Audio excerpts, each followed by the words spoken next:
তো বাজার থেকে এর আগে একটা ভিডিওতে দেখিয়েছি যে আমরা ইলিশ মাছ নিয়ে আসছি আর অনেকগুলো ইলিশ কিন্তু কিনেছি।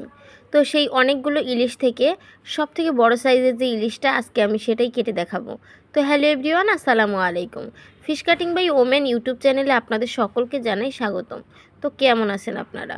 তো আমি তো আলহামদুলিল্লাহ ভালো আছি। আজকে কিন্তু এই বড় সাইজের ইলিশটা দেখাবো।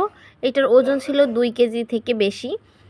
তো যাই হোক, এটা কিন্তু ফ্রিজে ছিল, যার কারণে এই যে ইলিশের হচ্ছে যে গায়ে একটা দাগের মতো ওইটা লেগে গেছে। এটা ফ্রিজের হচ্ছে যে ইয়া থাকে না, তাকগুলো, তাকের যে রড, ওইটা হচ্ছে ওইখানে হচ্ছে দাগ হয়ে গেছে।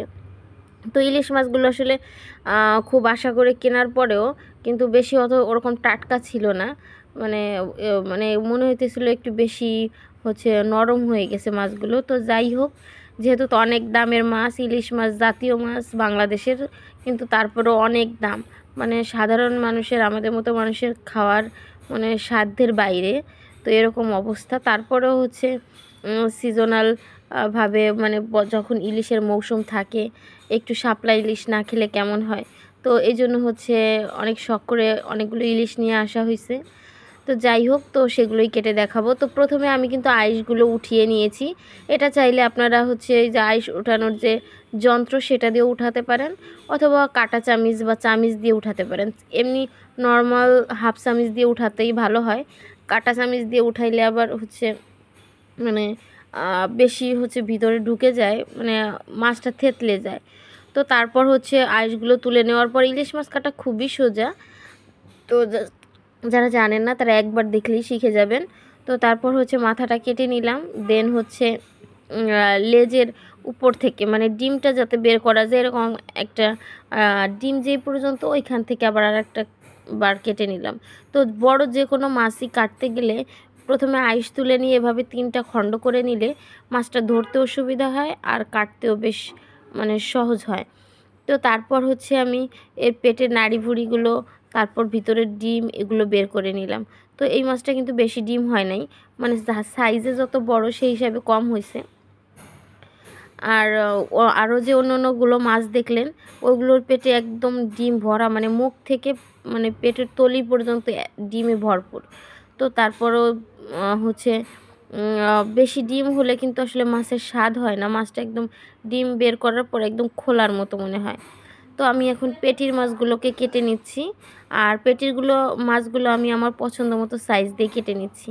মাছগুলো কিন্তু দেখতেই পাচ্ছেন কিন্তু অতটা নরম না, আর রক্তটা যতটা টলটলে থাকার কথা সেরকম টলটলে নেই।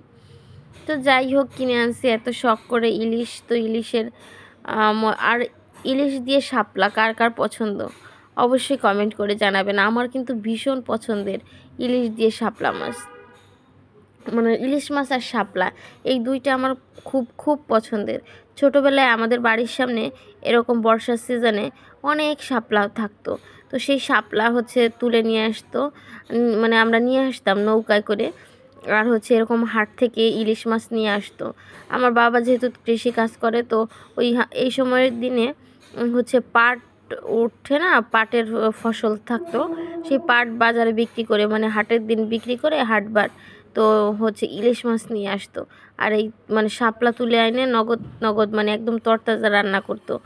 এত টেস্ট হইতো, মানে ইলিশের ঘ্রাণও ছিল আগে। মানে ইলিশ মাছ রান্না করলে হাতে খাওয়ার পরে অনেক সময় ঘ্রাণ লেগে থাকতো, বা ইলিশ মাছ ভাজলে পাশে মানে বাড়ি থেকেও পুরো ঘ্রাণ চলে আসতো। এখন কিন্তু এত বড় সাইজের একটা ইলিশ, এরপরও কিন্তু সেই রকম ঘ্রাণ নেই। তো এই যে হচ্ছে মাথাটাকে কেটে নিলাম কথা বলতে বলতে। তো আমার কিন্তু অলরেডি মাছ কাটা হয়ে গেছে। আর এই যে যে জিনিসটা মাথার কাছে যে হচ্ছে যে এরকম কলসার মধ্যে একটা ময়লার মতো থাকে, এরকম ধরলে টান দিলে উঠে যাবে। আর এইটার ভিতরে হচ্ছে এই ফুলকার ভিতরে কিন্তু বালি বালি থাকে।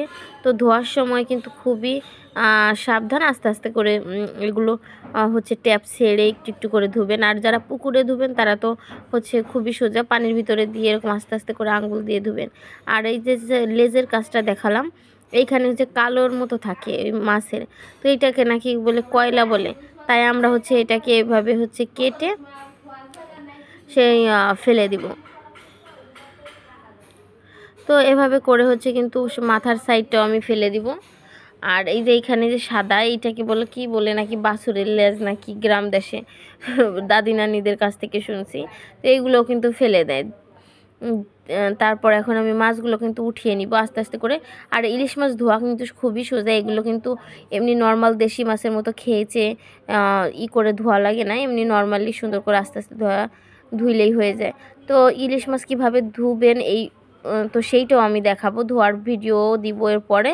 তো আমার এই ভিডিওটি কেমন লেগেছে অবশ্যই কমেন্ট করে জানাবেন। আর যদি একটু কোথাও ভালো লাগে তাহলে লাইক দিয়ে পাশে থাকবেন এবং সাবস্ক্রাইব করে পাশে থাকবেন। আমার এই চ্যানেলে বিভিন্ন ধরনের মাছ কাটার ভিডিও আছে।